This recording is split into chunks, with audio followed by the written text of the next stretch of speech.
Alright guys, welcome back to the channel for another exciting episode. Or not. So I want to tell you guys what is going on with the race car. As you can see it sitting right here, chilling.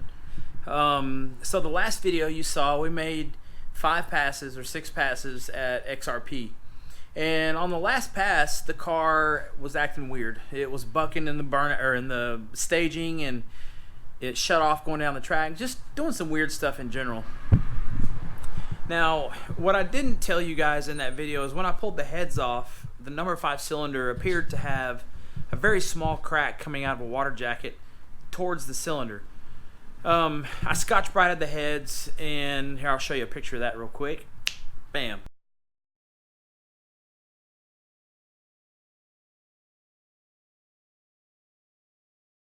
And while I Scotch-Brited the heads, I cleaned them up, and what I thought was a crack appeared to go away, so I really wasn't all that concerned about it.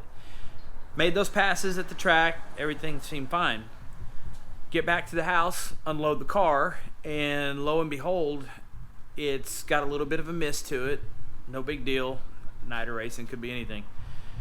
So today I come out to examine it, and I pull the spark plugs out of it, or I pulled the number 5 spark plug out first, because that cylinder, that piston was just clean like it was brand new the first time. And then I go to the other side of the engine and I take a picture of number 4, I think. So that number 4 piston looks like it's used, like it should. So I already know the answer to the question, that number 5 is taking in water, but we want to prove it to ourselves, or to me. And the way we're going to do it is we're going to use a block test kit that you get from Napa and probably on Amazon as well. So I'll post a link to that in the description. If you have a boosted car, if you have a Ford or even an LS engine, and this is a very real problem and you need to be able to check it quickly, I don't mean compression test and I don't mean a leak down. This block test kit is 100% not trickable. You can't fool the block test kit, and I'm going to show you why. Alright, so right there is the block test kit, and the way it works is you put this cone down into the radiator. You pull the cap off, you put the cone down in the radiator, you put some of this blue fluid in here up to that line, and you squeeze the bulb while the car is running. And what it does is it draws the gases or the air that's in the radiator up through the blue fluid, and if there's carbon monoxide present in the radiator, the blue fluid turns yellow.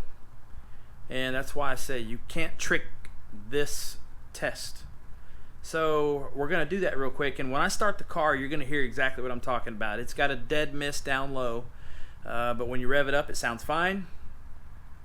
And I hate it when that happens, but hey, such is life. We will work through it and we will figure it out. So let's get the car warmed up.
I stand corrected. We may have some other problem, which is good. I would rather that we had a different problem, because normally that blue fluid turns lemon yellow in the first time you hit that bulb. So we need to tear into this thing and find out what the problem is, because right now I'm kind of stumped. You guys have no idea how good a news that is to me for this blue fluid to stay blue. All that means is that I don't have to take the heads off, at least not yet. So the number 5 cylinder is the one that was clean when I pulled the heads off before. I can't remember if I pulled the injectors out and switched them around or anything weird like that or not. So at this point, I'm going to say that I didn't. And actually, you know what? I did take the fuel rails off of it now that I think about it, but I did not pull the injectors out. And the reason why I remember that is because the injectors, the way I machine these fuel rails, they're real easy to cut the O-rings. And so I left the injectors in the fuel rails, but I took them off the car. So the 5 is still in the same place. So let's get the injectors out, and we're going to put them on the cleaning machine and see how bad it is. Okay, so I got the number 5 injector out, and just looking at it by eye, it doesn't look like there's anything in it, but that certainly does not mean anything. Now, I got the number 6 injector in my hand, and when I turned it upside down and banged it on my hand, a lot of very fine metal, I guess, came out of it. And I'm going to show you what's in my hand. I don't know if you'll be able to see it on the camera, but it's going to show up as sparkles, and it's really, really small, but there's quite a bit of it. I don't know if you can see that or not. So I'm going to go with the fact that the injectors are probably clogged up pretty good. We're going to put them on the injector cleaner and flow them before and after and kind of see what that looks like. And we'll have to go from there. Okay, so we got the injectors set up in there. We're ready to go. We're in order 5, 6, 7, and 8. 5 being the one that had the problem. So we're going to set this thing up where it does a high-speed spray value test. So we're going to go to option 10 up here. So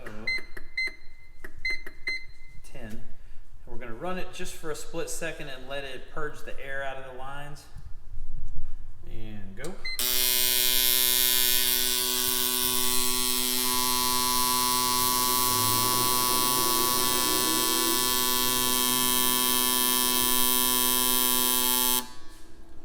Holy cow, are you guys seeing that?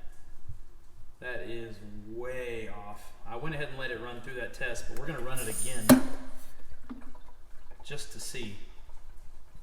So we drain that's mineral spirits in there, and drains it back down into the tank.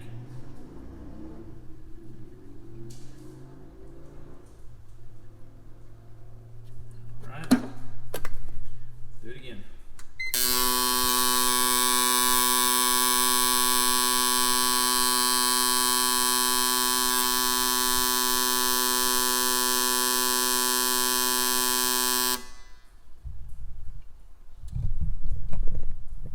I would venture a guess to say that that is a huge problem.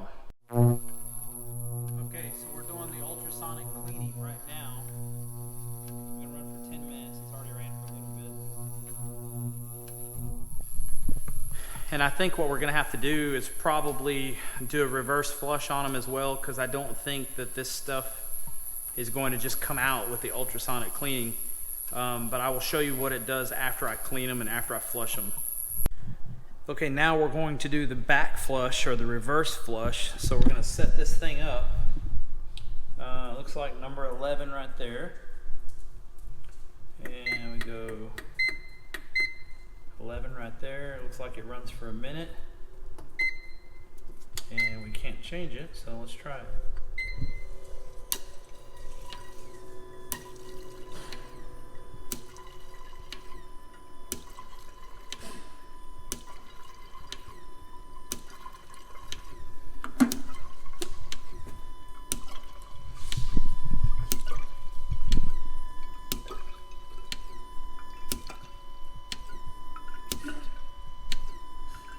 All right, we got them flushed, reverse flushed.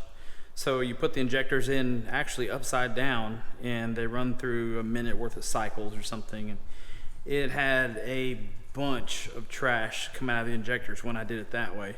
So now I've got them in there the normal way, and we're ready to flow them again and see how much difference it makes. So it goes on the same test, which is number 10 right there. Runs for 1,500 cycles. Let's see what it does.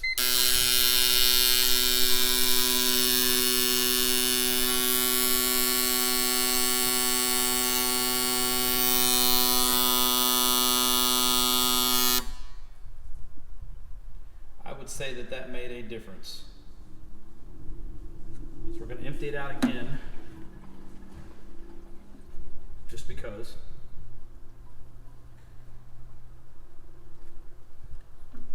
Close the valve. Take it in.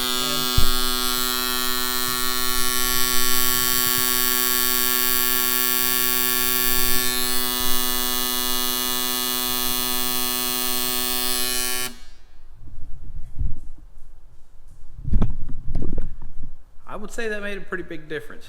Now we got to do the other side.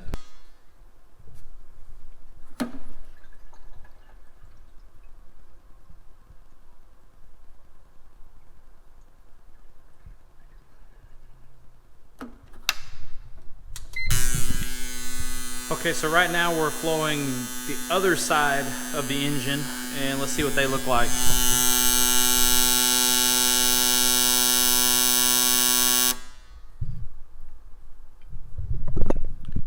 I can tell you right now, without even looking, that number 1 injector is about half of what it's supposed to be. So it looks like we're going to do some serious back flushing on all of these and get them cleaned up as well.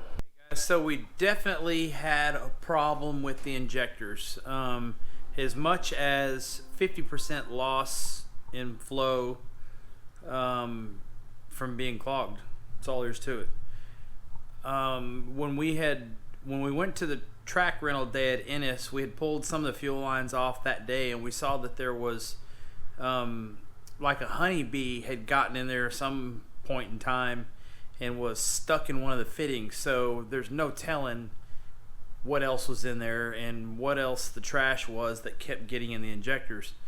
So this time around, after I cleaned the injectors that you just saw in the video, I had actually installed a secondary filter, this time a 10 micron filter, which is what I should have done all along. My bad, my fault, self-inflicted, no big deal. I took all the lines, blew all the lines out, took the 100 micron filters that are in the back on both of the E85 pumps and cleaned them out. There's stainless steel elements, so you get to clean them out and do it again. Got all that done, fired the car up. Still has a dead miss to it. This time it's a little different though. This time it's on cylinder number 1. So what I think has happened is the very first pass down the track, the car saw 36 pounds of boost because of two things: the boost creep and the wastegate priority. And the boost creep being partially from the boost controller, increased solenoid leaking, and the car not being tuned for 36 pounds. I think that pass is probably what injured it. Couldn't have really done anything about it to prevent it. You know, you go up there thinking you were going to make 8 pounds and you make 36. Okay, whatever. I mean, it is what it is, and by the time it happens, you can't stop it. So anyways, the dead miss, and in the video you can hear it, and it's kind of hard to say if that's cylinder number 1 that you're hearing or if it was number 5 or one of the other cylinders, because the injectors are so bad. So anyways, come to find out, it's cylinder number 1, and I think you can probably see in the background right here the plug wire's off and the plug is out. I did a compression test and it had like 60 pounds. And then I added some transmission fluid in there to do a wet test, and it had like 90 pounds. So that tells me right off the bat, since it passed the block test and it gets more compression with the wet test, there's something wrong with the piston and or the rings, or the piston and the rings, or the cylinder or something. So we got to get into the motor. I was all excited earlier because I didn't have to tear the heads off. Now we got to tear the motor apart. I was going to do that anyways because I have to put an oil pan on it. It is what it is. I'm not upset about it. I really don't care. You know, well, I do care. It's a lot of work. But it was going to be wintertime upgrades anyways. So it's hard to say, chicken or the egg, who knows. But that's the end of the video, guys. Thanks everybody for stopping by. I sure do appreciate it. If you have not, please subscribe down below. Hit the notification icon and be sure and follow us on Instagram as well. The next video is going to be tearing in the engine and finding out what happened to it. We'll see you in the next one, guys.